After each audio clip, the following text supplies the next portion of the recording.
పెద్దలు, పుష్య సత్సంగం రోజున వేదిక మీద ఆసీనులైనటువంటి గౌరవ పెద్దలు యోగి భాస్కర్ యోగి గారు, మిత్రుడు, నా సహచర న్యాయవాది, ఈ జిల్లా భారతీయ జనతా పార్టీ అధ్యక్షుడు సోదరుడు మాధవరెడ్డి గారు, రమేష్ గారు, పాండుగౌడ్ గారు, మాజీ జిల్లా అధ్యక్షులు, ప్రస్తుత రాష్ట్ర కార్యవర్గ సభ్యులు గౌరవనీయులు కర్ణం ప్రహ్లాదరావు గారు, మిత్రుడు రాజు, వేదిక ముందు ఉన్నటువంటి మాతృమూర్తులు మరియు గౌరవ పెద్దలందరికీ పేరు పేరున ఈ సాయం సంధ్య వేళ పరిగి పట్టణంలో మిమ్మల్ని కలుసుకున్నటువంటి ఈ శుభ సందర్భంలో మీకు అందరికీ కూడా పుష్య సత్సంగం సందర్భంగా నన్ను మీతో కలుసుకొని మాట్లాడుకునే అవకాశం కల్పించినటువంటి మీకు అందరికీ కూడా శిరస్సు వంచి నమస్సుమాంజళ్ళు ప్రణామాలు తెలియజేస్తా ఉన్నాను. మైక్ ఇస్తూ భాస్కర్ యోగి గారు చెప్పారు, మైక్ ఇస్తూ రాజకీయాలు తప్ప ఏమన్నా మాట్లాడండి అన్నారు. రాజకీయ నాయకుడు ఏం మాట్లాడినా రాజకీయం అవుతుంది. మేము మాట్లాడే ప్రతి అక్షరానికి రాజకీయ కోణమే ఆపాదించబడుతుంది తప్ప వేరేది ఏముండదు. ఎందుకంటే మేము ఏం చేసినా అది మంచి అయినా చెడైనా మేము మాట్లాడే ప్రతి అక్షరం ఎలాంటి అక్షరాలైనా వాటికి రాజకీయ కోణాలు ఆపాదించడం అనేది ప్రస్తుత ప్రపంచంలో ఒక సంఘటన, ఒక సందర్భం. అది రాజకీయాలు అనేటివి అంటరాని వస్తువు కాదు. చాలామంది రాజకీయం అంటే అది మనకి పనికిరాదు బిడ్డ, రాజకీయాలకు ఎందుకు పోతావు, మంచిగా చదువుకొని పెద్దగా డాక్టర్గా, ఇంజనీర్గా మంచిగా ₹1,00,000 జీతం తెచ్చుకో, భార్య పిల్లలతోటి ప్రశాంతమైన జీవితంగా ఉండవని చెప్తారు. కానీ మీరు ప్రశాంతంగా ఉండాలంటే, ఈ దేశంలో సుఖ సంతోషాలు వర్ధిల్లాలంటే ఈ దేశం మళ్ళీ రాజకీయ నాయకుల చేతిలోనే ఉండాలి. ఆ రాజకీయ నాయకుల పరిపాలన సుపరిపాలన అయితేనే మీరంతా సుఖ సంతోషాలతో ఉంటారు, ప్రశాంతంగా నిద్రపోతారు తప్ప రాష్ట్రంలో కానీ దేశంలో కానీ రాజకీయ నాయకులు అరాచకానికి పాల్పడడం ప్రారంభిస్తే ప్రజలకి సుఖ సంతోషాలన్నిటి దూరం అవుతాయి. అందుకని రాజకీయ నాయకుడు మైక్ పట్టుకొని మాట్లాడే ప్రతి అక్షరం ప్రజల సుఖ సంతోషాల కోసం, క్షేమం కోసం, ప్రజలకి ఆత్మస్థైర్యాన్ని నింపేదిగా ఉండాలి తప్ప ప్రజలలో అరాచకాన్ని నింపేదిగా ఉండకూడదు. అందుకని దయించి సాయం సంధ్య వేళ సత్సంగంలో మాట్లాడమంటే రఘునందన్ ఎటు తీసుకుపోయినా మళ్ళీ రాజకీయాల వైపే తీసుకుపోతున్నాడని పెద్దలు ఎవరు కూడా అనుకోవద్దని సవినయంగా అప్పీల్ చేస్తూ, మన జీవితంలో మీకు ఇష్టమున్నా కష్టమున్నా, మీకు నచ్చినా నచ్చకున్నా రాజకీయం అనేది మన జీవితాలతోటి, మీ జీవితంతో మా జీవితంతో విడదీయరాని అనుబంధం.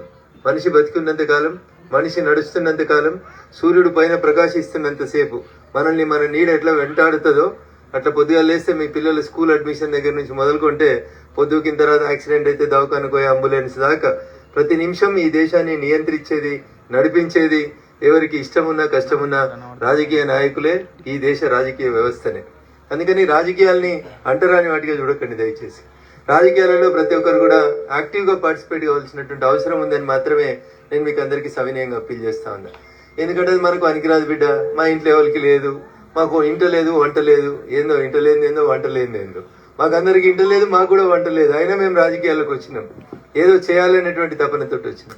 కాబట్టి రాజకీయం అంటే పనికిరాందని, రాజకీయ నాయకులు అంటే చెడ్డోళ్ళు అనేటువంటి అభిప్రాయంతో ఉన్నటువంటి గౌరవ పెద్దలందరికీ కూడా నేను చేసేటువంటి అప్పీల్ ఒకటే, మీరు 100 సేవలు చేయండి, 1000 కార్యక్రమాలు ప్రజలు మేలుకోరని చేయండి, కానీ మళ్ళీ అవి రాజకీయాలతో ఏదో ఒక రకంగా కనెక్ట్ కావాల్సినటువంటి అవసరం ఉంది. అందుకని మంచి వాళ్ళు రాజకీయాలకి రావాల్సిన అవసరం ఉంది. రాజకీయాల్ని భ్రష్టు పట్టకుండా చూడాల్సినటువంటి బాధ్యత కూడా ఓటర్ మహాశైలైనటువంటి ప్రజల మీదనే ఆధారపడింది. మేము దూరంగా ఉంటాం, మేము ఓటేయం, ఉన్న ముగ్గురు కూడా ఒకడు పెద్ద దొంగ, ఒకడు గజ దొంగ, ఒకడు చిన్న దొంగ, ఒకడు పెద్ద దొంగ, ఎవరికి ఓటేయాలి బిడ్డ, ఎవరికో వాళ్ళకి పోయి, ఎవరికి ఏకున్నా వాళ్ళు ఎవరో ఒకరు గెలుస్తారు. నువ్వు ఓటేయకపోయినంత మాత్రాన ఈ దేశానికి లాభం కంటే ఎక్కువ నష్టం జరుగుతుంది. అందుకని దయించి ఈ దేశ ప్రజాస్వామ్యాన్ని గౌరవించుదాం. భారత రాజ్యాంగ నిర్మాతలు, నేను ఎవరి పేరు తీసుకోదలుచుకోలేదు, భారత రాజ్యాంగ నిర్మాతలు కలలు గని ఈ దేశానికి ఒక గొప్ప రాజ్యాంగాన్ని ఇచ్చారు. టెంపుల్ ఆఫ్ డెమోక్రసీ అని మేము కూర్చున్నటువంటి పార్లమెంట్ అని చెప్తారు. ఆ టెంపుల్ ఆఫ్ డెమోక్రసీలో భారత రాజ్యాంగం ప్రపంచానికి ఆదర్శప్రాయమై 75 వసంతాలు పూర్తి చేసుకున్నటువంటి సందర్భంగా మిమ్మల్ని కలిసే అవకాశం వచ్చింది. కాబట్టి రాజకీయాలను పక్కనే పెట్టి రాజ్యాంగం గురించే మాట్లాడుకుందాం. ఈ దేశ రాజ్యాంగ నిర్మాతలు చాలా గొప్పగా ఆలోచించారు. నేను జనరల్గా ఏ మీటింగ్ పోయినా మాతృమూర్తులు తక్కువ సంఖ్యలో కనబడతారు. అదృష్టం పరిగిలో చాలా మంది ఉన్నారు మా అక్క చెల్లెలు. మగవాళ్ళు ఎంతమంది చైతన్యవంతులైనా దానివల్ల వచ్చేటువంటి ఫలితం ఒకరికే, వ్యక్తికే పరిమితం అవుతుంది. కానీ ఒక మాతృమూర్తి చైతన్యవంతమైతే ఆ కుటుంబం, ఆ వీధి, ఆ మొహల్లా, ఆ పట్టణం అంతా కూడా కొంత ఎడ్యుకేట్ కావడానికి ఒక అవకాశం ఉంటుంది. అందుకని పెద్ద సంఖ్యలో మహిళలు రాజకీయాలకి రావాలని ఆ రోజే కలలు కన్నారు రాజ్యాంగ నిర్మాతలు. అందుకనే పురుషులతో సమానంగా స్త్రీ వేసేటువంటి ఓటుకు కూడా సమానమైనటువంటి హక్కును కల్పించినటువంటి రాజ్యాంగం ఏదైనా ఉందంటే అది భారత రాజ్యాంగం. భారత రాజ్యాంగ నిర్మాతలు అంత దూరదృష్టితో ఆలోచించి మనకు గొప్ప అవకాశాన్ని ఇచ్చారు. భారత రాజ్యాంగాన్ని రాసేటువంటి ఆ రాజ్యాంగ కమిటీలో పేరు ఒకరిద్దరిది పైకి చెప్తాం. నేను పేర్లు ప్రస్తావించదలుచుకోలేదని చెప్పినా, రాజకీయం మాట్లాడదలుచుకోలేదని చెప్పినాను. కాబట్టి ఆ కమిటీలో కూడా, ఆ రోజుల్లో కూడా ఈ దేశానికి స్వతంత్రం వచ్చే కంటే ముందు భారత రాజ్యాంగాన్ని రచించాల్సినటువంటి కమిటీలో కూడా 15 మంది మాతృమూర్తులు యాక్టివ్ రోల్ తీసుకున్నారు. ఒక్కొక్కరు ఒక్కొక్క రంగంలో నిష్ణాతులైనటువంటి మాతృమూర్తులు ఆ రోజు భారత రాజ్యాంగ రచనా కమిటీలో ఉన్నటువంటి డాక్టర్ బిఆర్ అంబేద్కర్ గారి నేతృత్వంలో ఉన్న 75 మంది కమిటీలో ఆ 15 మంది మాతృమూర్తులు కూడా మహిళలకు సంబంధించినటువంటి అనేక అంశాలని చాలా స్పష్టం చేసింది. ఈ దేశానికి స్వతంత్రం వచ్చిన 75 సంవత్సరాల తర్వాత చాలా మంది చెప్తారు, మాటలు చెప్పమంటే చాలా గొప్పగా చెప్తారు, ఆకాశంలో సగం, భూమి మీద సగం, అన్నిట్లో సగం అంటారు. కానీ అవకాశం వచ్చిన కాడ మాత్రం సగం కూర్చోబెట్టేందుకు వేదిక మీద మహిళలకి సగ స్థానంలో, సమస్థానంలో సీట్లు ఇవ్వడానికి మాత్రం అటు రాజకీయ పార్టీలు, ఇటు కోర్టులు, అటు వాళ్ళు, ఇటు వీళ్ళు, మళ్ళీ మాట్లాడితే మళ్ళీ నోటీస్ వస్తుంది రఘునందన్ రావుకి. ఎవరికి ఇష్టం ఉండదు అట్లా. హక్కులు అడిగేందుకు మా అక్క చెల్లెళ్ళకి కూడా కొంచెం భయం ఉంటుంది. అందుకని ఈ దేశానికి స్వతంత్రం వచ్చి 75 సంవత్సరాల తర్వాత, భారత రాజ్యాంగం అమల్లోకి వచ్చిన 75 సంవత్సరాల తర్వాత మనందరం ఏ స్త్రీ ఓటుకు అయితే పురుషుని ఓటుకి సమానంగా హక్కు కలిగి ఉందని చెప్పి నాటి భారత రాజ్యాంగ నిర్మాతలు చెప్పిండ్రో, అట్లే రేపటి రాజకీయాల లోపల కూడా మీ సంఖ్య పెరగాలని, మీరు కూడా నరేంద్ర మోడీ గారు కోరుకున్నట్టు నరేంద్ర మోడీ గారు తీసుకొచ్చిన నారీవందన శక్తి బిల్లాగా 33% కాదు, ఇంకా మీ సంఖ్య చట్టసభలలో పెరిగి 50% దాకా మీరు ఎదగాలని, ఆ దిశగా మాతృమూర్తులందరూ కూడా ముందుకు రావాలని నేను మనస్ఫూర్తిగా ఈ సాయం సంధ్య వేళ, ఈ సత్సంగం పూట మా అక్కాజీలందరూ కూడా సవినయంగా అప్పీల్ చేస్తా ఉన్నా. 75 వసంతాలు జరుపుకుంటున్న భారతదేశానికి రాజ్యాంగం వచ్చి, ప్రపంచంలో అతిపెద్ద డెమోక్రసీ, దాదాపు 140 కోట్ల జనాభా కలిగినటువంటి ఈ దేశం, కాశ్మీర్ నుంచి కన్యాకుమారి దాకా రకరకాల భాషలు, రకరకాల వేషాలు, రకరకాలైనటువంటి ఆలోచనలు, రకరకాలైనటువంటి భోజనపు అలవాట్లు, ఇవన్నీ ఈ దేశాన్ని కలిపి ఉంచుతుంది. ఆ కలిపి ఉంచడానికి సంబంధించినటువంటి ఒక పుస్తకం భాస్కర్ యోగి గారు ముంగట పెట్టుకున్నట్టు మాకు పార్లమెంట్ లో ఒక పుస్తకం ఉంటది, భారత రాజ్యాంగం అని. ఆ రాజ్యాంగం ఈ దేశాన్ని, ఈ దేశంలో ఉన్నటువంటి వివిధ జాతుల్ని, మనుషుల్ని, కులాల్ని, మతాల్ని అన్నింటిని కలిపి మనల్ని ఒక సంగమంగా, మనమందరం ఒకటైనటువంటి భావనతోటి ముందుకు తీసుకెళ్తుంది భారత రాజ్యాంగం. ఆ రాజ్యాంగం రాసి 75 సంవత్సరాలు అయినాయి. మాకెందుకు బిడ్డ రాజ్యాంగం గురించి అని కూడా మళ్ళీ చాలా మంది అనుకుంటారు. ఓటేసుడు ఎట్లయితే అవసరం లేదనుకుంటారో, రాజకీయం ఎట్లా అవసరం లేదనుకుంటారో, చాలా మంది ప్రజలకి భారత రాజ్యాంగం గురించి తెలియదు. బాధాకరం ఏంటంటే భారత రాజ్యాంగ నిర్మాత డాక్టర్ బిఆర్ అంబేద్కర్ గారికి మనకు 2 తారీఖులలో యాదికి వస్తాయి. 1 వారి వర్ధంతి, 2 వారి జయంతి రోజు పోయి దండలేసుడు తప్ప ఒక్కసారన్నా భారత రాజ్యాంగం మనకేమిచ్చింది, మనం ఏం చేయాలి, ఎట్లుండాలి అనేటువంటి విషయంలో ప్రజలందరికీ కూడా క్లాస్ రూమ్లలో చైతన్యవంతం చేయాల్సినటువంటి అవసరం, భావితరాలకి భారత రాజ్యాంగం యొక్క గొప్పతనాన్ని చెప్పాల్సినటువంటి అవసరం ఖచ్చితంగా ఉంది.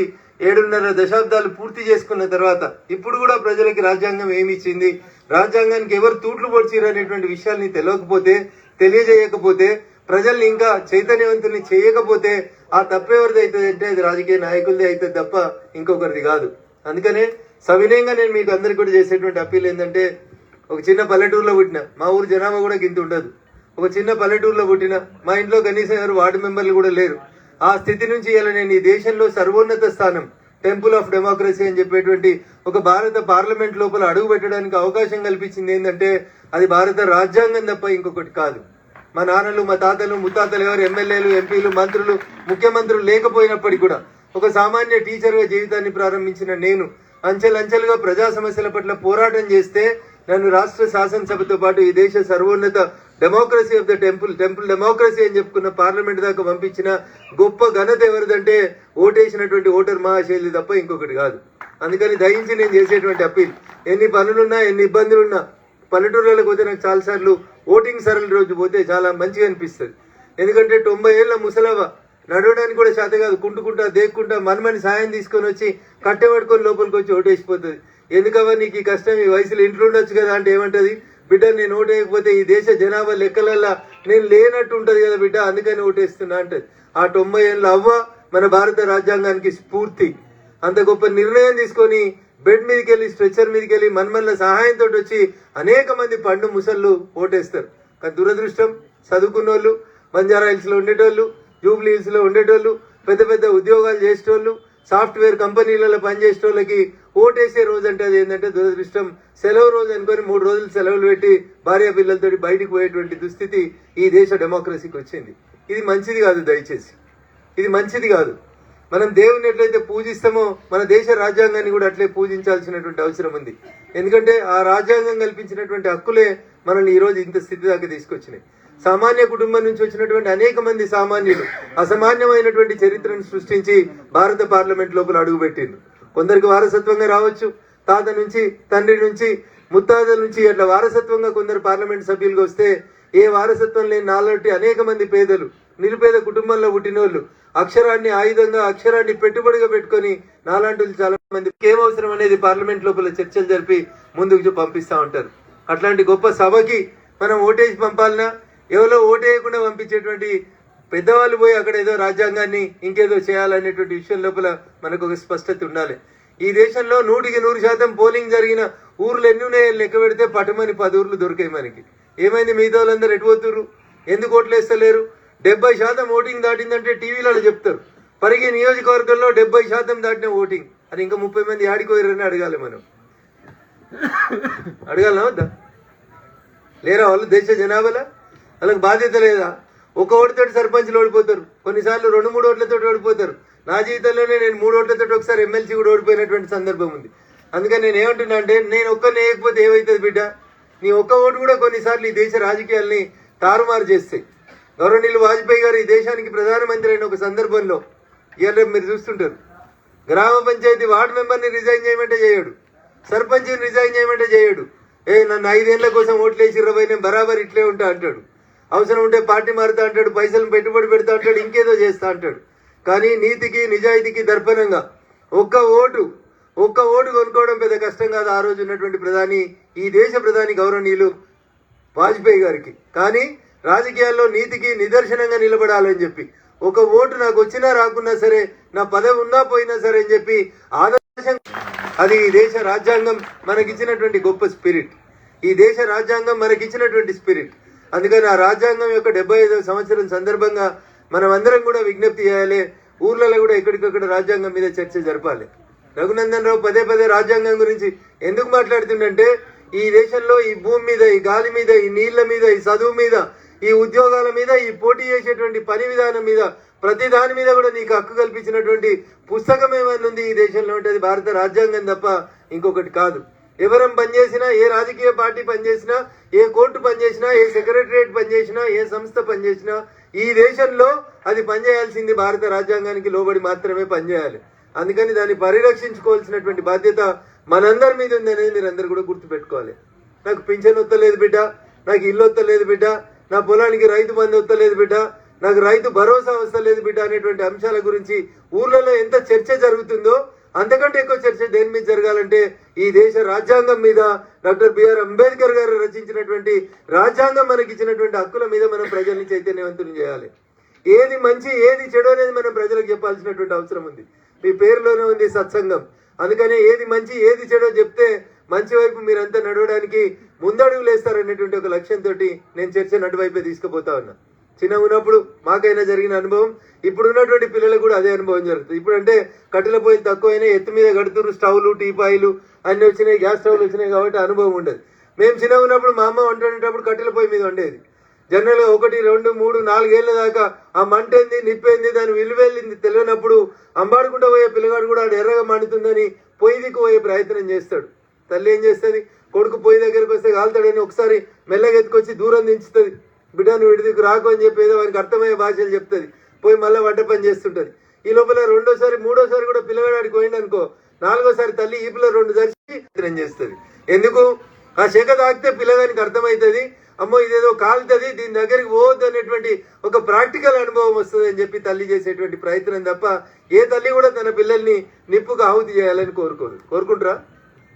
భయపెట్టాలనుకుంటుంది. ఒక్కసారి ప్రేమగా దించుతుంది, 2 సార్లు దించుతుంది, 3 సార్లు దించుతుంది. అయినా ఈ పిల్లగాడు అంటే పొయ్యి దిక్కువ ఎర్రగా మంట మంచి కనబడుతుంది కాబట్టి అటు దిక్కు పోవాలనే ప్రయత్నం చేసినప్పుడు ఆ తల్లి 2 వేసి మంట దగ్గరికి తీసుకుపోయి వేడి చూపిస్తుంది. అంటే అమ్మ మాకేమి నేర్పిస్తుంది? బిడ్డాడికి వస్తే కాలుతో జాగ్రత్తగా ఉండని నేర్పిస్తుంది. ఇగో ఇది మంచి, ఇది చెడు బిడ్డ అని నేర్పిస్తుంది. రాజకీయ నాయకులైన మేము, ఈ దేశానికి రాజకీయాలని నాయకుల్ని తయారు చేసేటువంటి మీరు కూడా సత్సంగం పేరిట అన్ని గ్రామాల లోపల ఇట్లా మన దేశ సంస్కృతి సాంప్రదాయాల మీద చర్చ జరగాలి. ఏది మంచి ఏది చెడు అనేది మనం ప్రజలకు చెప్పాలి.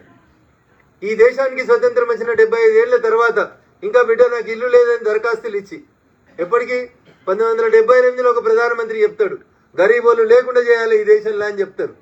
1978లో గరీబీ హటావో అని చెప్పినటువంటి దేశం ఇది. 1978కి వెళ్ళి ఇలా 2025కి వచ్చినాం. ఆడ 22 ఏళ్ళు, ఇటు 25 ఏళ్ళు. ఎన్నేళ్ళు అయినాయి? మొత్తం 47 ఏళ్ళు అయినాయి. 1978లో గరీబీ హటావో అని నినాదం ఇస్తే అప్పుడున్నటువంటి పాలకులకు ఏమర్థమైందంటే గరీబోళ్ళని తీసుకుపోయి ఊరవతల పెట్టుకుని గుడిసెలు వేసిరు అని అర్థమైంది. కానీ ఇవాళ ఉన్నటువంటి ప్రభుత్వం అంత్యోదయ, పేదోడి అభివృద్ధి లక్ష్యంగా పనిచేసేటువంటి ప్రభుత్వం ఈరోజు ఈ దేశంలో పనిచేస్తూ ఉంది. అందుకని దయించి మనం అందరం కూడా ఆలోచించాల్సింది. నెక్స్ట్ జనరేషన్ అంతా కూడా, నేను చదువుకున్నప్పుడు మా టీచర్ చెప్పేటోళ్ళు భారతదేశం అభివృద్ధి చెందుతున్న దేశం. నా బిడ్డ చదువుకున్నప్పుడు స్కూల్లో టీచర్ చెప్పిండు అదే సెంటెన్స్, భారతదేశం అభివృద్ధి చెందుతున్న దేశం. ఇలా నా మన్మరాలు స్కూల్కి పోతుంది, ఇవాళ కూడా టీచర్ అదే చెప్తుండు, భారతదేశం అభివృద్ధి చెందుతున్న దేశం. ఎన్నేళ్ళు చెప్తారా భయ్? 75 ఏళ్ళు అయింది ఈ దేశానికి స్వతంత్రం వచ్చి. ఇంకా అభివృద్ధి చెందుతున్న దేశంగానే ఉండాలనా, లేదు నా దేశం అభివృద్ధి చెందిన దేశం, నేను ప్రపంచానికి విశ్వగురుని చెప్పాలనా? ఒక్కసారి మనం ఆలోచించుకోవాల్సినటువంటి అవసరం ఉంది. ఎస్, నీ పని నువ్వు సరిగా చేయి, నీ పని నువ్వు సరిగా చేయి, నీ బాధ్యత నువ్వు సరిగా నిర్వర్తించు. బరాబర్ ఈ దేశం ఈ ప్రభుత్వ హయాంలోనే ప్రపంచానికి ఒక మార్గదర్శకంగా నిల్చుంటుంది, విశ్వగురువుగా నిల్చుంటుంది తప్ప ఇంకొకటి కాదు. మాటలు చాలా మాట్లాడతాం, మనం పని చేయం. రఘునందన్ వస్తుంటే శాల్వాలు పట్టుకొని వస్తారు మా నాయకులు, మా పార్టీ నాయకులు, నేనంటే ఇష్టం ఉన్నటువంటి పెద్దలు. ప్లాస్టిక్ కవర్ ఇటు వారేస్తాడు, శాల్వాలు ఉన్న పేపర్ ఇటు వారేస్తాడు, అర్జెంటుగా శాల్వా కప్పాలి, ఫోటో దిగాలి. ఏం చేస్తున్నాం? నో స్వచ్ఛ భారత్. స్వచ్ఛ భారత్ చేయమని ఊరందరికీ చెప్తాం, కానీ మనం మాత్రం చేయం. ప్లాస్టిక్ కవర్ ఈ పక్కే, కుడి చేత ప్లాస్టిక్ కవర్, ఎడమ చేత న్యూస్ పేపర్, పైన శాల్వా వేసి అర్జెంటుగా ఫోటో దిగిపోవాలి. ఈ ప్లాస్టిక్ కవర్ మనకు సంబంధం లేదు, ఈ పేపర్ మనకు సంబంధం లేదు. అందుకని స్వామి వివేకానంద చెప్పినట్టు ఏదైనా చెప్పేది ఉంటే ముందు మనం ఆచరించి తర్వాత బోధిస్తే ఆరోగ్యానికి మంచిగా ఉంటుంది. దయించి ఈ సమాజంలో మార్పు రావాలని, ఈ దేశం నా కుటుంబం అని చెప్పి భావించి దాదాపు గత 12 సంవత్సరాలుగా ఏకబిగిన ఈ దేశాల్లో ఒక మార్పు తీసుకొచ్చి అనేక అగ్రరాజ్యాల్ని దాటి తాను అధికారంలోకి వచ్చిన రోజు 11వ స్థానంలో ఉన్న భారతదేశ ఆర్థిక స్థితిగతుల్ని మెరుగుపరిచి ఈ రోజు భారతదేశ ఆర్థిక స్థితిగతుల్ని 5వ స్థానంలోకి తీసుకొచ్చిండు ఒక పని రాక్షసుడు. ఆయనకు పని తప్ప ఇంకొకటి తెలియదు, మంచి చెడ్డలు తెలివై. ఈ దేశం నా దేశం, ఈ దేశ పౌరులంతా నా కుటుంబ సభ్యులు, వీళ్ళందరినీ ప్రపంచ చిత్రపటంలో ఒక అగ్రస్థానంలో ఉంచాలంటే నేను 24 గంటలకి 18 గంటలు పనిచేయాలి. నన్ను చూసి నా తర్వాత ఇంకొంతమంది అయినా పనిచేయడం ప్రారంభిస్తే ఈ దేశం ఖచ్చితంగా ప్రపంచానికి విశ్వగురువుగా నిలబడుతుందని చెప్పి మన నాయకుడు ఆలోచిస్తా ఉన్నాడు. మన ఆలోచనలు కూడా అట్లే పోవాలి. పోవాలా వద్దా? వద్దా? నాయకుని చూసి మన అడుగులన్నీ అట్లే పోతా ఉండాలి. ఇప్పుడు మారుతుంది కాలం. నేను చదువుకున్నప్పుడు, నా కూతురు చదువుకున్నప్పుడు, నా మన్మరాలకు చెప్పినటువంటి పాఠ్య పుస్తకాలు ఇప్పుడు మారుతా ఉన్నాయి. నూతన జాతీయ విద్యా విధానాన్ని తీసుకొని వచ్చి ఈ దేశం ప్రపంచంలో 5వ స్థానంలో ఉంది. ఇంకొక 5 ఏళ్లలో ఈ దేశ ఆర్థిక వ్యవస్థని ప్రపంచ ఆర్థిక వ్యవస్థలో 3వ శక్తిగా ఎదిగేందుకు తీసుకుపోతా ఉన్నాం. అవకాశం వస్తే ఈ దేశం 2047 వరకు, ఈ దేశానికి స్వతంత్రం వచ్చే నాటికి 100 సంవత్సరాలు నిండే నాటికి నా దేశం ప్రపంచంలో నెంబర్ 1 స్థానానికి ఎదగాలనేటువంటి తపన మన అందరి లోపల ఉండాలంటే మీరు వేసే ఓటు, మీరు చేసే ప్రతి అడుగు, మీరు మాట్లాడే ప్రతి వాక్కు ఈ దేశ ప్రజల్ని బాగా నిశ్చితంగా ఆలోచించేలా చేస్తుంది. 90 ఏళ్ళు అవ్వ ఓటేస్తున్నప్పుడు జీన్ పాయింట్ వేసుకున్న 18 ఏళ్ళోళ్ళు, 21 ఏళ్ళోళ్ళు ఓటుకు రాకపోతే ఎంత నేరమో ఒకసారి దయచేసి ఆలోచించాలి. కొన్ని దేశాలలో ఒక చట్టం ఉంది, కొన్ని దేశాల్లో ఒక చట్టం ఉంటుంది. దేశాల పేర్లు కానీ అక్కడ జరిగిన సంఘటనలు కానీ పేర్ల ద్వారా చెప్పడం కంటే మామూలుగా ఉదాహరణలు చెప్పుకుంటే సరిపోతుంది. మనమే ఇడ్లీలు కొనుక్కుంటాం, మనమే బిర్యానీ కొంటాం, హోటల్కి పోతే మన పైసలతోటి మనమే తింటాం. సగం తిని సగం ఆడ వారేసిపోతాం. ఇక దావతుల గురించి అయితే చెప్పొద్దు. పొరపాటున రాక్షస భోజనం ఉన్న దావత్కు పోయినామనుకో, మొత్తం ఇక ప్రపంచంలో 20 ఏళ్ళు అయింది నాకు అన్నం దొరకక, ఇప్పుడే ఇక మటన్ బిర్యానీ, ఇప్పుడే 5 నిమిషాలు అయితే భోజనం దొరకదు అన్నట్టు ఇటు అక్షంతలు పడతాయో లేవో అటు ఉరుకుతూనే ఉంటారు. ఇక ఆ తిండి పోతే, ఆ ఫంక్షన్ హాల్కి పోతే బాధాకరంగా చెప్తా ఉన్నా నేను. మీరు ఒక్కరు మారినా, నా ఈ మాటలన్నీ మీలో ఒక్కరు మారినా రేపటి నుంచి ఫంక్షన్ హాల్ అట్లుండే. ప్లేట్లు ఇట్లా పెడతాడు, ఇట్లా ఆయనకు నచ్చకపోతే. అక్కడ కిందనే నేను ఎప్పుడైనా నాన్ వెజ్ ఉన్న ఫంక్షన్ హాల్లో తినడానికి అని పోతుంటే కడుపులో దేవినట్టు అవుతుంటది. ఎందుకంటే ఒక అడుగు తీసి ఒక అడిగేయాలంటే మొత్తం ఇవే కనబడుతుంటాయి కింద మీద. ఏమాగమన్నా మనం ఏమన్నా సోమాలియాలు ఉన్నామా? ఆ మధ్యలో టీవీలలో చూపెడుతున్నారు సోమాలియాలలో కడుపులో బొక్కలన్నీ వేసుకొని చిన్న చిన్న పిల్లల ఆహారం కోసం కష్టపడుతుర్రని. అరే ఒక్క పూట ఒక 5 నిమిషాలు స్లోగా ఉండం మనం. ఫుడ్ వేస్టేజ్ అనేది ఈ దేశంలో చాలా బాధ పెడుతుంటది. మనం తిని పడేసిన ఇస్తరాకుల నుంచి చెత్త పోయడం బయట ఉంటే ఆడ కొందరు వచ్చి అన్నం తింటా ఉంటారు. ఇది ఎంత దౌర్భాగ్యం అనేది ఒకసారి ఆలోచించాలి మనం. సో అందుకనే త్వరలోనే మీకు అందరికి ఒక చట్టం రాబోతుంది. మీకు అందరికి ఇష్టం ఉన్నా కష్టం ఉన్నా వేస్టేజ్ ఆఫ్ ఫుడ్ మీద ఖచ్చితంగా మీకు పనిష్మెంట్ అవుతుంది. నీ పైసలతో నువ్వు బిర్యానీని కొనుక్కున్నా, సగం తిని సగం బయట వారేస్తుంటే ఖచ్చితంగా నేను తీసుకుపోయి జైల్లో పెట్టేటువంటి రోజులు ఈ దేశంలో రావాలని కోరుకుంటున్నాను నేను. ఎందుకంటే you are losing your responsibility. నీ బాధ్యతను మర్చిపోతా ఉన్నావు. బాధ్యత మరిచినోడు ఈ దేశానికి భారం అవుతాడు, గుర్తుపెట్టుకోరు మీరు. చెత్తకుండి కాడ 10 మంది పిల్లలు తింటుంటారు, ఏమనిపించదా మీకు? ఏమనిపించదు మనకి. ఇది నా డ్యూటీ కాదు కదా అనుకుంటాం. సో అందుకని దయించి సత్సంగమే మాట్లాడమన్నారు కాబట్టి వారు సత్సంగమే చెప్పుకోదాం అనుకుంటున్నాను నేను. మారాల్సింది మనం కాబట్టి. మనం మారకపోతే ఎవరు మారుతారన్నా? 10 నిమిషాలు ఆలస్యంగా భోజనానికి వస్తే నష్టం ఏమైనా అవుతుందా? ఫంక్షన్ హాల్లో ఒక 2 నిమిషాలు నిదానంగా తింటే తప్పేమన్నా అవుతుందా? మీరు ఎక్కడైనా చూడరు, మీరు ఒకసారి ఆలోచించుకోరు. మీరు కూడా అట్లే ఉంటారు. అక్షింతలు వేసినందుకు కూడా క్యూ నూకుతూనే ఉంటారు ఆడ. ఏమైంది 2 నిమిషాలు ఆగితే? వచ్చిందే పెళ్లికి, హైదరాబాద్కి వెళ్ళి నేను పరిగిదాకా పెళ్లికి వస్తా, గంట కూర్చుంటా పెళ్లి అయిపోయేదాకా. అక్షింతలు వేసినందుకు 5 నిమిషాలు ఒప్పుకున్నది నాకు. వేసిన 3వ నిమిషాల గతం భోజనం ప్లేట్ పట్టుకొని పరిగెడుతూనే ఉండాలి. అరే లైన్ ఉంది, రష్ ఉంది, 2 నిమిషాలు ఉంటే అనేదే లేదు. These are all small things. మీకు అనిపిస్తుండొచ్చు మా ఎంపీ గారు అంత దూరంకి వెళ్ళి వచ్చి ఈ చిన్న మాటలు చెప్తుండే మాకు తెలియదా అని. మీకు తెలుసు, మీ బాధ్యతలు మీకు తెలుసు. కానీ మన బాధ్యతను విస్మరిస్తున్నాం అనేది దయించి ఆలోచించారు. ఇక్కడ ఉన్న మీరు అందరూ రేపు ఎప్పుడన్నా పెళ్లిళ్ళలో, ఫంక్షన్ హాల్లో, దావతుల్లో ఎప్పుడన్నా ప్లేట్ పట్టుకుంటే 2 ముక్కలు కిందికి నూకాలంటే రగన్న యాదికి రావాలి మీకు. నేను తప్పు చేస్తున్నాను నీ మనసులో ఎక్కడో ఒక దగ్గర అనిపించాలి. అప్పుడే నీ లోపల మార్పు వస్తుంది. నువ్వు ఒక్కరిని మారితే, నేను ఒక్కరిని మారితే ఏమవుతుంది రగన్న? నువ్వు ఒక్కరిని మారితే నేను చూసి ఇంకొక 10 మంది మారుతారు. నాయకుడు ఎప్పుడు ఒక్కడే బయలుదేరుతాడు. బయలుదేరేటప్పుడు ఒకడే ఒక అడుగేసుకొని ముందుకు పోతాడు. గమ్యం చేరాలంటే దాని వెనకాల 10 మంది వస్తారు. ఆ నడక ఒక బాటగా మారుతుంది. ఆ బాటనే ఒక ప్రవాహంగా మారిపోతుంది భవిష్యత్తు లోపల. కాబట్టి నా ఒక్కరితో ఏమవుతుంది రగన్న? మా పరిగిలు ఇవ్వబడి నా మాట. నువ్వు రోజు చేయి అదే పని. 10 రోజుల తర్వాత ఎవరిలో ఒకరిలో మార్పు వస్తుంది, ఆలోచనలో మార్పు వస్తుంది. స్వచ్ఛ భారత్ పెట్టినప్పుడు అందరు ఎక్కిరిచ్చిర్రు. వాళ్ళే చెత్త తెత్తుర్రు, వాళ్ళే రోడ్ల మీద వస్తుర్రు, వాళ్ళే ఊడుస్తుర్రు, వాళ్ళే ఫోటోలు దిగుతుర్రు అని చెప్తారు. మా అక్క చెల్లెని చెప్పాలి, ఇలా స్వచ్ఛ భారత్ ఈ దేశంలో ఏమైనా మార్పు తెచ్చిందా తెలియదా ఒకసారి ఆలోచించాలి. మీకు ఒక టెక్నికల్ అంశం చెప్పిపోతాను. వదిలేటువంటి సీజనల్ వ్యాధుల వల్ల, దేశం అంతా వచ్చేటువంటి సీజనల్ వ్యాధుల వల్ల ప్రతి కుటుంబం మీద దాదాపు 6,000 నుంచి 12,000 రూపాయలు మెడికల్ ఎక్స్పెండిచర్ ఉంటుండే ఈ దేశంలో స్వచ్ఛ భారత్ కార్యక్రమాన్ని భారత ప్రభుత్వం ప్రారంభించే కంటే ముందు. ఇంతకుముందు మా అక్కయ్యలను ఏం చేద్దరు? బిడ్డ కిలో మటన్ తెపో అంటుండే. మేము చిన్నగా ఉన్నప్పుడు అయితే మా అమ్మ స్టీల్ తప్పించి పోయి మటన్ కొనుక్కరాపో బిడ్డ అంటుండే. ఇప్పుడు మటన్ తెపో బిడ్డ అని అమ్మ జేబులో 500 పెట్టగానే ఈయన కిక్ ఇట్లా కొడతాడు. లాగు మీద ఉన్న, షెడ్ మీద ఉన్న అట్లా కిక్ కొడతాడు, మోటార్ సైకిల్ పోతుంది. అక్కడ బండి కూడా ఆపడు మటన్ దుకాణం కాడ. కిలో మటన్ అంటాడు, వాడు కొట్టి ఒక కవర్లు వేస్తాడు. ఆ కవర్ చినిగిపోతుందనే బాధకి ఇంకో కవర్లు వేస్తాడు. పోతూ 2 కొత్తిమీర కట్టెలు, 2 పుదీనా కట్టెలు, ఓ ఉల్లిపాయ అన్ని తీసుకొని పోయి అమ్మకి ఇస్తాడు. మా తల్లి ఏం చేస్తుంది? కొత్తిమీర, ఉల్లిపాయలు, మటన్ ముక్కలు అన్ని మంచి గడిగి ప్లాస్టిక్ కవర్లో కట్టి ఫస్ట్ ఫ్లోర్లో కిటికీలకి అవతల వారేస్తుంది. నాకు సంబంధం లేదు. మా ఇల్లు నీట్గా ఉందా, మా కిచెన్ స్మార్ట్గా అయిందా, చలో ఈ చెత్త బయట వారేసేది. ఇక ఇట్లాంటి చెత్తని నరేంద్ర మోడీ గారు స్వచ్ఛ భారత్ కార్యక్రమాన్ని ప్రారంభించి ప్రజలలో చైతన్యం తెచ్చిన తర్వాత స్టార్ట్ చేసినప్పుడు అందరు నవ్వీరు. స్వచ్ఛ భారత్ చెప్తారా? బాత్రూంల గురించి చెప్తారా? ప్రధానమంత్రి చెప్పాల్సిన మాటలు గివేనా అన్నారు. మోరీలలో ప్లాస్టిక్ వేరకపోయి, చెత్త వేరకపోయి పెరిగినటువంటి అంటువ్యాధులతోటి ఒక్కొక్క కుటుంబం ఏడాదికి 6 నుంచి 12,000 రూపాయలు ఖర్చు పెట్టేటువంటి స్థితి నుంచి ఈ రోజు ఈ దేశంలో స్వచ్ఛ భారత్ అట్లీస్ట్ 50% అమలు అవుతుంది అనుకుందాం. వేస్తున్నావు అక్క, ఇప్పుడు నువ్వు కిటికీలకి వెళ్ళి బయట చెత్త ఎత్తలేవు కదా, అక్కడ గట్టిపెట్టి పొద్దుగాల ఆయన ట్రాక్టర్ ఆటోనే వచ్చి తడి చెత్త పొడి చెత్త అంటే ఇస్తుంది. మారిందా మారలేదా దేశం? అప్పుడు మొదలుపెట్టింది ఒక ఆయన్నే మొదలుపెట్టి ఉంటాడు. 6 నెలలు పట్టవచ్చు, ఏడాది పట్టవచ్చు. పరిగిలాంటి దగ్గర జర మొండోళ్ళు లెక్క ఉంటే 2 ఏళ్ళు పట్టవచ్చు. కానీ మారుతుందా మారదా? ఎవరో ఒకరు మొదలు పెడితే మారుతుందా మారదా? ఊరు బరాబర్ మారుతుంది. అందుకని మంచి వైపు మనం అడుగులేయాలనేటువంటి మంచి లక్ష్యంతో ఈ దేశ సంస్కృతిని, సాంప్రదాయాల్ని, ఈ దేశం యొక్క ఉన్నతి కోసం కోరుకునేటువంటి వ్యక్తులుగా ఇది చిన్న విషయం అని ఆలోచించకుండా శ్రీశ్రీ ఒక పద్యంలో చెప్తాడు, కవిత రాసేటప్పుడు కవిత రాసేందుకు ఏది కూడా అనర్హం కాదు. ఏంది?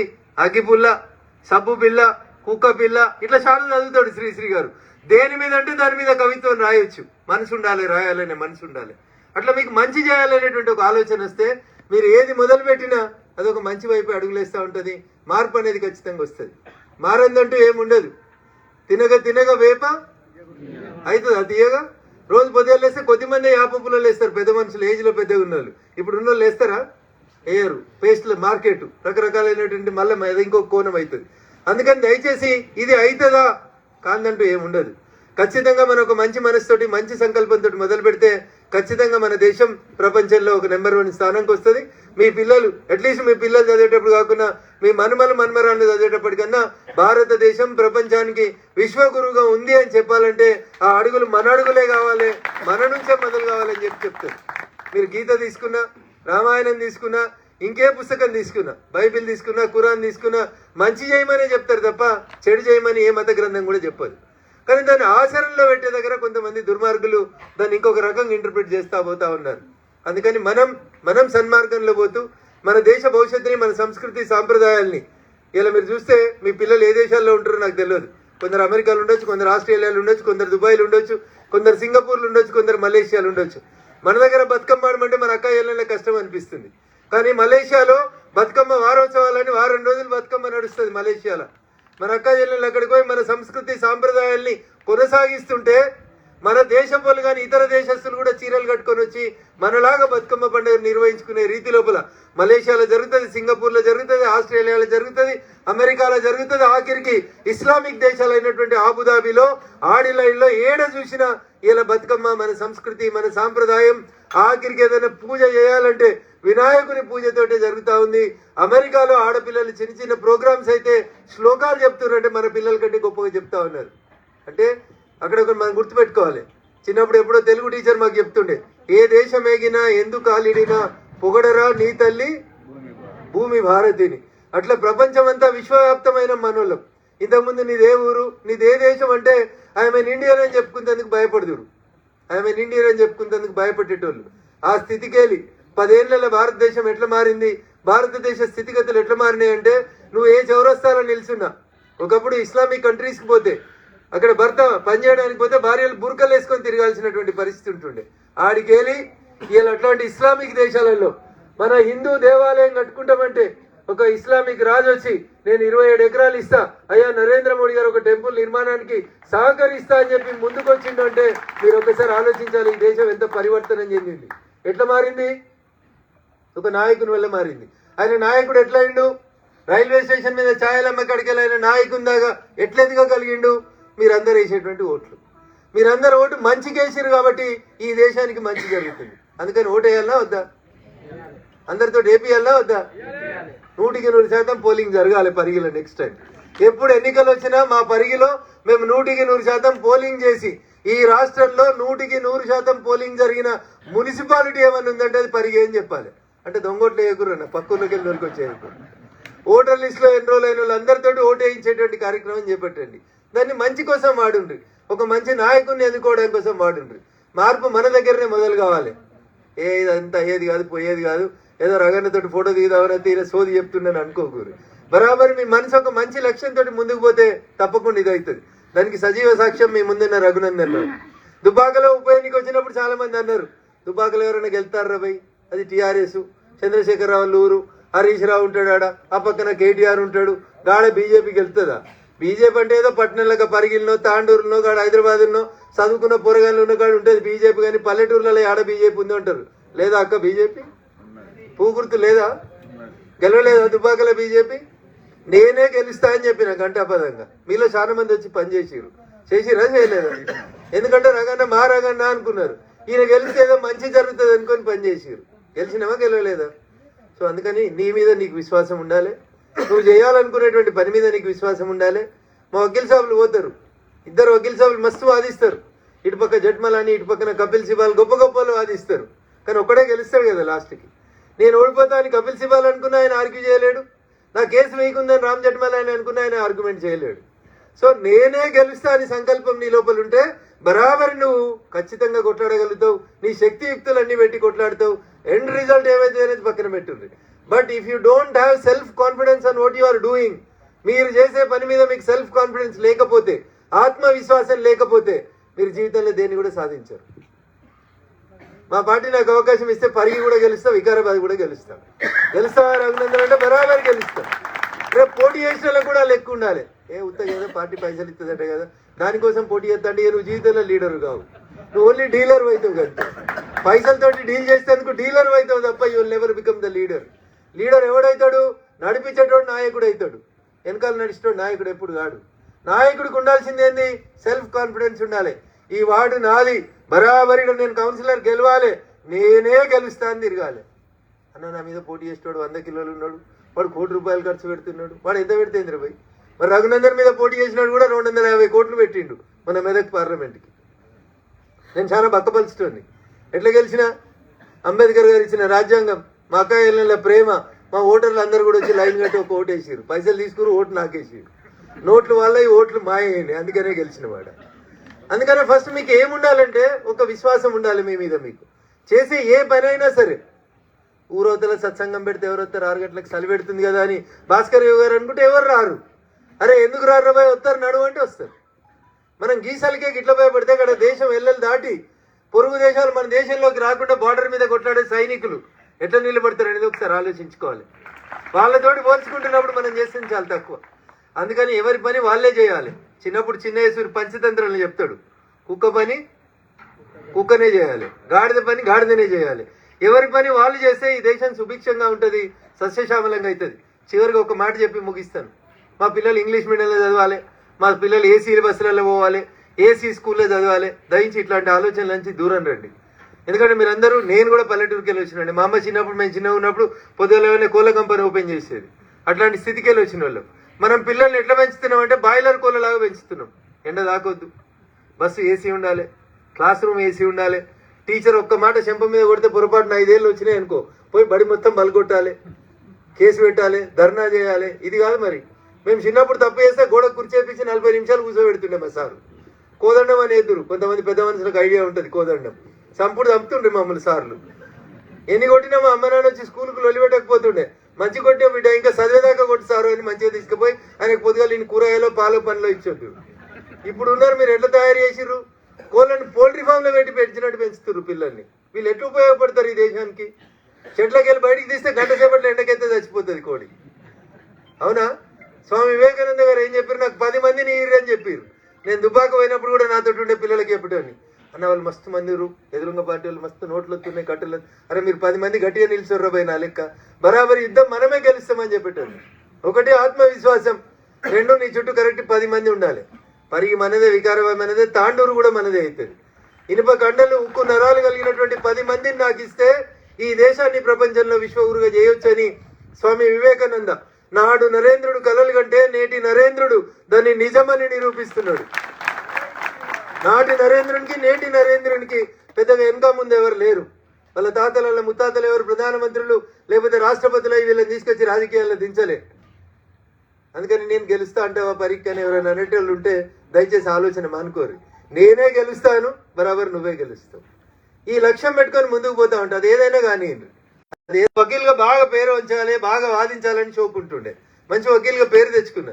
ఈ రాష్ట్రంలో ఏదైనా ఒక క్రిమినల్ కేసు, సెన్సేషనల్ కేసు ఉంటే రగన్న దగ్గరికి పోతే కేసు గెలుస్తామని వికారాబాద్ వాళ్ళు ఫోన్ చేస్తారు, తాండూరు వాళ్ళు ఫోన్ చేస్తారు, ఆఖరికి కొడంగల్ వాళ్ళు కూడా రఘునందన్ రావుకే ఫోన్ చేసి రగన్నమ్మ కేసు తీసుకుంటావా అని అడుగుతారు. సో అదొక ప్యాషన్. మీరు చేసే పనిలో మీకు ఆ తపన ఉండాలి. Sky should be your limit. నేను కొట్టకపోతే ఎవడు కొడతారు పోయి, బరాబర్ నేనే కొడతా అని చెప్పాలి. నేను చెప్తుంటే చిన్నప్పటి నుంచి నాకు ఇది ఒక మోరు దొప్పుతాను. వెనక బెంచ్లో కూర్చున్నా నాకు ఈ మోరు దొప్పుతనం ఎక్కువ ఉంటుండే. బరాబర్ నేనే చేస్తాను, చేసి చూపెడుతుంటే. అది ఏ పని అయినా సరే ఒక 10 రోజులు ప్రాక్టీస్ చేస్తే 100% మీరు చేయగలుగుతారు. ఇట్లాంటి సత్సంగాల్ని ఊరూరికి పెంచాలని, ఈ దేశ సంస్కృతి సాంప్రదాయాల్ని ప్రపంచానికి ఆదర్శంగా నిలబెట్టడానికి మిత్రుడు భాస్కర్ యోగి లాంటి పెద్దలందరూ కూడా ఎక్కడికక్కడ అంతరించిపోతున్న ఈ దేశ సంస్కృతి సాంప్రదాయాల్ని, ఈ దేశంలో ఉన్నటువంటి విలువలు, కుటుంబ విలువలు, మర్యాదలు. కరోనా వచ్చి నాకు మంచిగా అయింది అనిపిస్తుంది అప్పుడప్పుడు. మీ దిక్కుకెళ్ళి చూస్తే చెడ్డగా అయింది అనిపిస్తుంది, నా దిక్కుకెళ్ళి చూస్తే మంచిగా అయింది అనిపిస్తుంది. ఎందుకంటే నానాన్ని మధ్యలో పెట్టి చూస్తే నీకు బొమ్మ కనబడుతుంది, నాకు బొరుసు కనబడుతుంది. కరోనా వచ్చే కంటే ముందు ఏముంటుండే, సార్ ఇటు పోతుండే, అక్క ఇటు పోతుంటుండే, పొద్దుగాల లేచి పొరగల్లో అటు పోతుండ్రి, అటెండర్ల మీదనో జీతగాల మీదనో వదిలేసిపోతుండ్రి. భార్య భర్తలు, కుటుంబము, అమ్మ నాన్న ఇవన్నీ కొంచెం తగ్గిపోయినాయి. అంతా దీని వెనకాలనే పరిగెత్తే కార్యక్రమం పెట్టుకున్నారు. 2 చేతులు సంపాదిస్తే చాలతలేవని 4 చేతులు సంపాదించడం పోయింది. మేడం ఎప్పుడొస్తుందో తెలియదు, ఇంటికి సార్ ఎప్పుడొస్తాడో తెలియదు. ఇద్దరు సాఫ్ట్వేర్ వల్ల మధ్యలో పిల్లలు హార్డ్వేర్ అయిపోతున్నారు. ఈ స్థితిలోంచి కరోనా వచ్చి ఏం నేర్పించింది? ఎప్పుడు పోతామో తెలియదు. అప్పుడు యాదికి వచ్చింది, మా అమ్మ నాన్న ఎట్లున్నారు, మా ఆయన ఎట్లున్నాడు, అరే నేను ఇంట్లో టైం గడపలేకపోయినా, పోతే పుట్టుకున్న నా ఇంటి పక్కడు నేను కూడా పోయినా అనుకో, రేపు పరిస్థితి ఏంటి అనేది నీ గురించి, నీ కుటుంబం గురించి ఆలోచించుకునే స్థితిని అంతరించిపోతున్నటువంటి విలువల్ని మళ్ళీ బాండేజీని దగ్గరికి తెచ్చిందా తెలియదా? తెలియదా? తెచ్చిందని నేను అనుకుంటున్నా. సో అందుకనే పెద్దలు ఏం చెప్తారంటే ఏ జరిగినా ఓ రోగం వచ్చి కొంతమంది పోయిరు కావచ్చు, కానీ మిగిలిన వాళ్ళకన్నా కొంచెం బుద్ధి వచ్చిందా రాలేదా?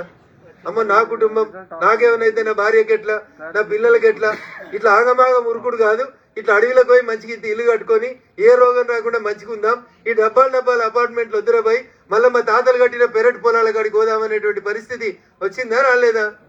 వచ్చింది. అందుకనే ఒక అతి ఏది కానీ మళ్ళీ బాకి తీసుకొస్తుంది. అట్లా ప్రపంచంలో మన దేశాన్ని తక్కువ చూసి మనల్ని గేలి చేసి మీ పిల్లలు ఏడు చదువుతుండే, మా వాడు ఆక్స్ఫర్డ్లో చదువుతుండు, మా వాడు అమెరికాలో చదువుతుండే అనే స్థితికి వెళ్ళి మొదలుకుంటే నా దేశం ప్రపంచానికి విద్యనిచ్చినటువంటి దేశం. నలంద, తక్షశిల లాంటి గొప్ప గొప్ప యూనివర్సిటీలు ప్రపంచంలో ఏ ఆక్స్ఫర్డ్లు ఏ కేంబ్రిడ్జ్లు లేనప్పుడు ప్రపంచానికి విద్య నేర్పిన నలంద, తక్షశిల లాంటి అనేక యూనివర్సిటీలు అనేక మంది ఆచార్యుల్ని గడ్డ పుట్టినిల్లు ఈ దేశం. మళ్ళీ అలా తిరిగి నలంద యూనివర్సిటీని తిరిగి పునరుద్ధరించి దాదాపు 6,500 కోట్లతోటి నలంద యూనివర్సిటీని తిరిగి ఉన్నత స్థానానికి తెచ్చేందుకు మన దేశ ప్రధాని గౌరవనీయులు నరేంద్ర మోడీ గారు ముందుకు పోతున్నారు. అట్లా పేరు మీరు సత్సంగం అన్నారు కాబట్టి మీరు వేసే ప్రతి అడుగు, మీరు చేసే ప్రతి పనిలో సత్ ఉండాలి. సత్ అంటే సత్ సాంప్రదాయం అంటారు. మంచి వైపు మీ అడుగులు పడాలని మనస్ఫూర్తిగా వేడుకుంటూ 4:30కు రావాల్సిన నేను 6 గంటలకు వచ్చిన ఇంత ఓపికగా వేచి చూసినటువంటి మా పరిగి గ్రామ పెద్దలకి, పార్టీ నాయకులకి, మిత్రులకి, హితులకి, శ్రేయభిలాషులకి, మా మాతృమూర్తులకి, ముఖ్యంగా నాకు ఈ అవకాశం కల్పించినటువంటి పెద్దలు భాస్కరయ్య గారికి శిరస్సు వంచి ప్రణామాలు తెలియజేస్తూ సెలవు తీసుకుంటా ఉన్నాను. జై హింద్, జై శ్రీరామ్.